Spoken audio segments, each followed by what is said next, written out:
திமுக ஆட்சியில் நிறுத்தப்பட்ட எல்லா திட்டத்தையும் எடப்பாடி பழனிசாமி மீண்டும் அமல்படுத்த உள்ளதாக முன்னாள் அமைச்சர் ராஜேந்திர பாலாஜி தெரிவித்துள்ளார்.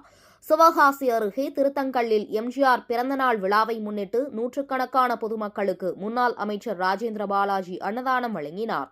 இவ்விழாவில் பேசிய ராஜேந்திர பாலாஜி, ரேஷன் அட்டை உள்ள அனைவருக்கும் 2000 ரூபாய், மகளிருக்கு மானிய விலையில் ஸ்கூட்டர் மற்றும் தாலிக்கு தங்கம் என திமுக ஆட்சியில் நிறுத்தப்பட்ட எல்லா திட்டத்தையும் மீண்டும் எடப்பாடி பழனிசாமி அமல்படுத்த உள்ளதாக கூறினார்.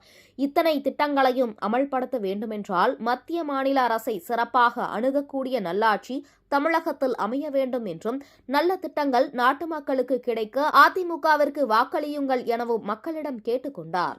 ரேஷன் கார்டு உள்ள அத்தனை தாய்மார்களுக்கும் அவர்கள் வங்கி கணக்கில் மாதம் 2000 ரூபாய் வரவு வைக்கப்படும்.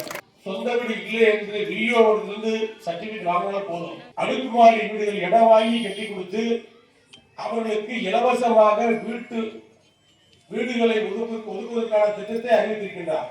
எங்களுக்கு 2 லட்சம் வாக்களித்து அதிமுக வெற்றி பெற செய்யுங்கள்.